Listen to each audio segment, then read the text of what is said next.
Hello again. This is Vanessa Howie. I am an ACE certified personal trainer. My credentials here. There you go. Excuse me. If you want to verify that, you're welcome to go to acefitness.org. You can look me up. In this video series, I'm going to be doing a resistance band circuit. Resistance band. There are 7 exercises on this. I'm hoping to get it done in 30 minutes or less. I have a small timer over there letting me know how much time I have remaining. Okay, we're going to be using 3 pieces of tubing today. One is something called a loop. I give it a nickname of a Firewalker loop. The instructor, Kathy Friedrich, she created this line. She's very, very good at what she does. Yay, Kathy. Thank you. This is a resistance tubing that was given to me by a friend from the firm. It's a little bit worn out, but there you go. And I'm not promoting any brands here. I'm just letting you know what I have in my house, because there's another tubing that I have here that's not from any company that I can really recall.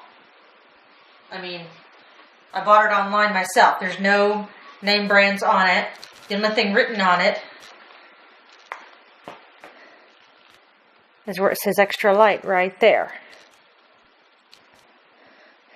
And that was me writing it on it so that I would have an idea of the amount of resistance involved with this size tubing. Oh, and just so you know, for your own information, a lot of people have asked me in the past, how can I tell the difference in the size of the tubing? And for most people, I tell them to take a look, the diameter inside, this is a hair thicker than this one is. This one is not quite as thick. So the thinner the diameter inside from end to end, the easier the exercise is going to be with that type of resistance. This one is a medium, quote, resistance. Okay, the first exercise we're going to do is called an elevator lunge. The reason I called it an elevator lunge is because you're literally going up and down. So, and when you do this exercise, try to wear shoes where there is a concave surface around the arch of the foot. Some individuals will use the kids' shoes or something where it has a very flat bottom. If you use this tubing, it will roll up off the front or off the back. I've seen it happen, and they literally will hit themselves in the butt, and it hurts, especially when you have it super tight. So I'm going to put this around the arch. I'm making it slightly even on both sides because you don't want to be like this and be doing a lunge. So, split stance here. And I'm going at a moderate distance. You can go further out if you really want to challenge the balance. You can go more narrow if your feet or your ankles or knees, anywhere on the lower body is hurting you today. I want to feed my hands through the loop handles. If you do not want to do this, then you can grab onto the handle and do it like this. Yeah, even I have a hard time with my balance. So, loop it through. Walk your hands down. Front heel is on the floor. Back toes on the floor. And when I say front heel, I mean you want to pop the toes up as you see that I'm doing here. Okay? Now, bend both knees. You do not have to bend them super deep. This is your elevator lunge. I am not going deep in this. My knees are saying, not today. So I'm doing what my knees are allowing me to do. I can feel it in the front of the leg, but I also feel it in the butt on this side. because the weight is in this front heel. That's the whole purpose of it, is it puts it in that tushy on the front leg. Like it or not, it has no choice but to go there once the toes are popped up. I'm going to go down and I'm going to let the tubing release the front foot, bring the back foot forward and the front foot back, changing sides. Looping it through or holding onto the handle and doing it like this, your choice. And some people don't mind it hanging and flopping and they just hold it like this. That's okay too. I have no problem with that.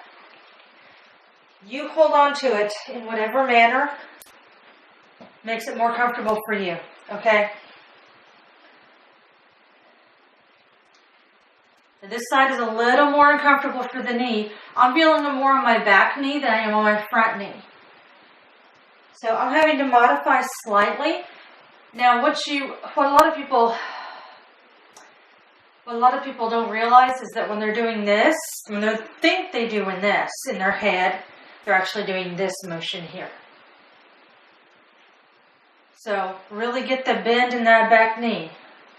And it also helps, I coincidentally have a mirror over here across away from me so that I can literally check to see if the back knee is bending. I put it there purposely so that when I need to see my own form, I can take a look at it and see if I'm doing it correctly.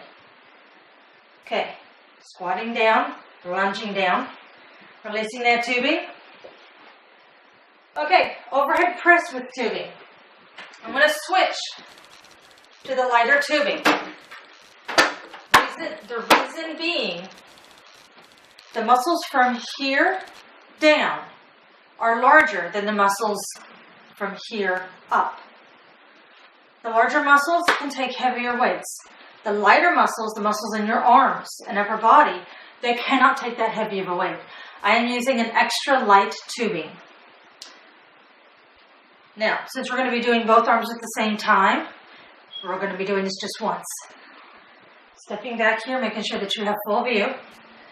Now I'm going to bring this back foot through, because the reason for that is if I had it back and I was doing this motion here, see how it's rubbing? Turn the side. How it's rubbing on the front of that thigh there? And it can get quite annoying. So, bringing the foot forward, it takes that out. And you may also notice, by the way, I've been doing this for a long time and that's how I was able to adjust with the tubing as high up as I could. If you're not as familiar with doing that, if you're not as familiar with doing that, release this. So if you're up here and you need to change, bring it down and then adjust, okay? Or adjust this way, all right? But please do it safely. So curl it, open. Try to have your palms or the handles in line with your ears. That's another reason to have a mirror handy, is I can take a look over to the side, and you'll see me doing that throughout the video. You have to keep your core engaged the whole time while you're doing this.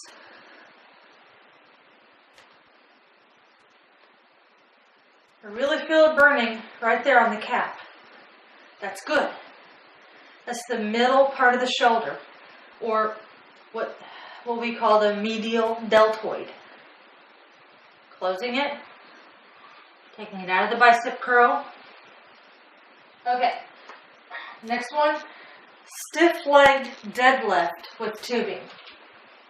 For the regular deadlift, you would bend the knees and reach down for the floor. That's why it's called stiff legs, because this leg from this part of the hip down stays straight. This would be a regular deadlift, doing this. My knees can't go the full extent, but that's what it can do. Stiff leg deadlift, it takes the motion out of the knees. I'm showing this to you from a side angle. So you want your hips. You want you want your feet to be hip distance apart.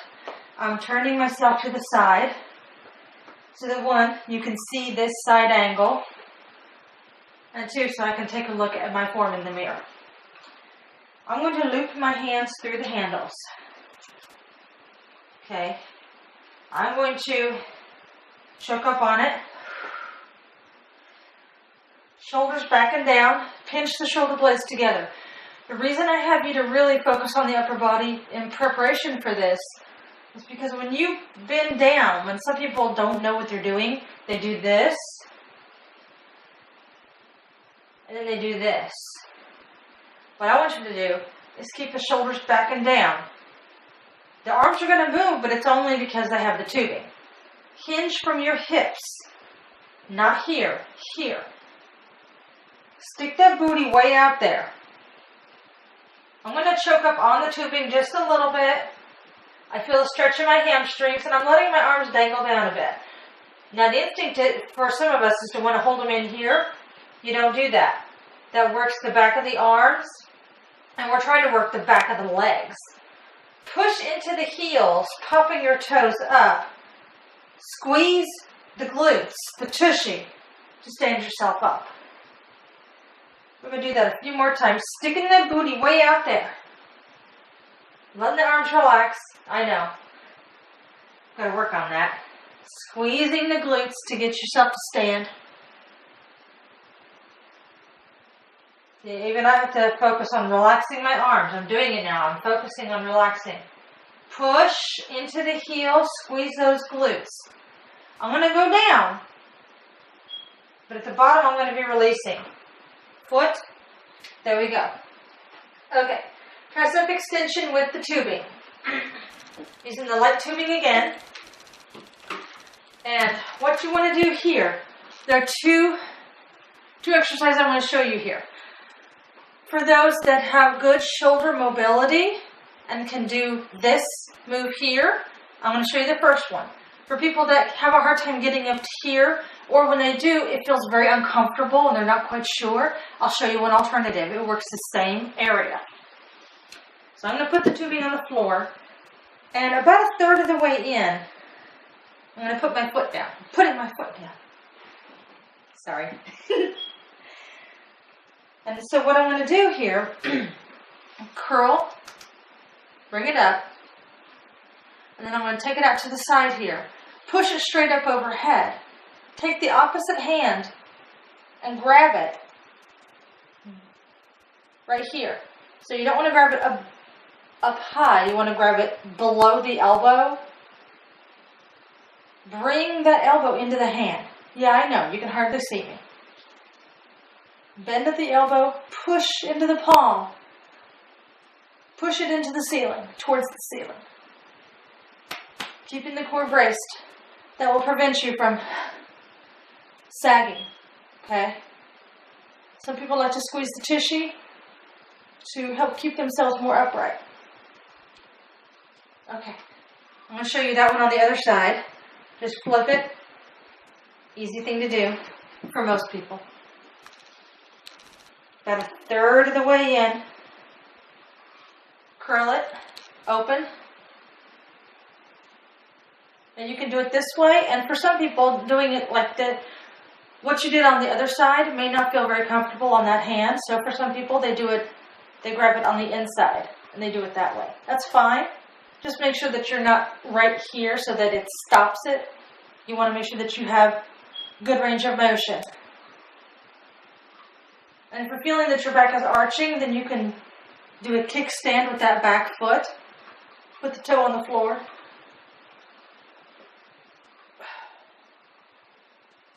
Try to keep, the reason that the hand is here is to keep the elbow into the side of the head. That's the purpose of that hand. Now if you can do it without the hand, go for it.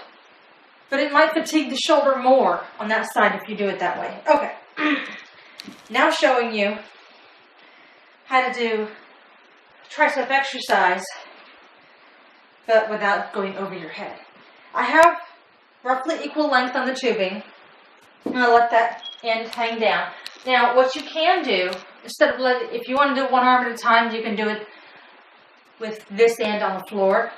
I'm going to show you how you can do it with both feet in. I'm going to go at a slight angle here so that you can see a side view. And I'm going to hinge from the hips. Those that have low back problems, do it with one handle because you're going to want to have a hand on this thigh, okay? Or a hand on a thigh. Those that do not have a lot of back problems, or you're just not sure and you want to try it, bring the elbows into the waist. Push. Push the palms out. You may have your knees slightly bent, but you don't want to do this into a squat.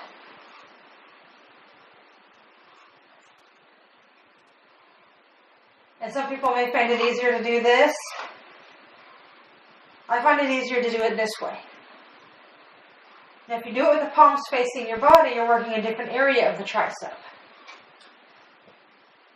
And of course, those that have the low back issues, you have the tubing here, and you have this hand here, or you have this hand here, and you will do the exercise this way. Okay, same as the double arm, but the opposite arm is going to be on one of the thighs to make sure that this area is not overstressed. Okay, that was the extension. Okay, bicep curls. We're still using the extra light. This is a very simple exercise. I'll show you two variations. One, now you're going to step feet hip distance apart. You're going to step, into the tubing. The wider you go, the more difficult it is. The more narrow you go, typically the easier it is. Elbows are into the waist. Curl. Now I'm curling forward, meaning it's going this way. There are angled curls. There's going to be an angled curl that I want to show you in just a minute that works a different area of the bicep. Bi means two, and the muscle here has two heads. And so you're working one head here, and I have dyslexia, so I always get the different heads confused on which exercise works which head. So I'm going to show you both. Turn it out. Pinch the shoulder blades together when you do it. Brace the core, the abdominals. Curl. For a lot of people, this feels far more challenging. Now, if you cannot do this with both feet in, then do it with one foot in. That's okay. Use the kickstand with the back foot if you need to. This is okay to do. And if this is still too difficult for you to do, you release one hand, give yourself more length, and do it that way. One arm at a time. That's just fine. And you can do it with both the front and the side motions. That's okay. You do what you've got to do to make it work. Okay, standing side bends. Those that haven't worked out in a while, use the light tubing. Those that have worked out,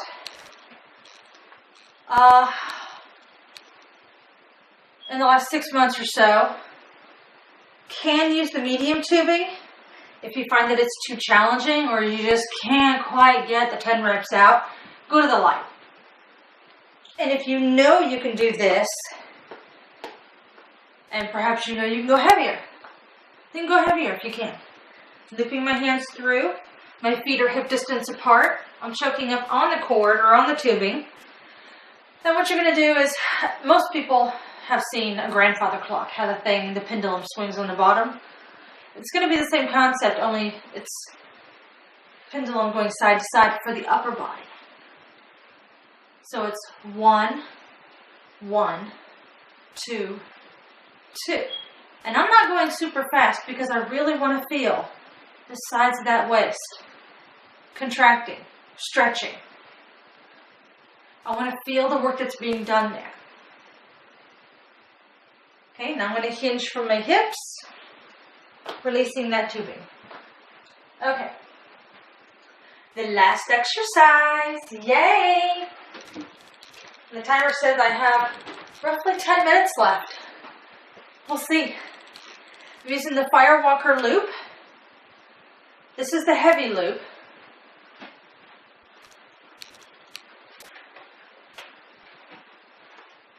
This is a light one, and this is a medium one.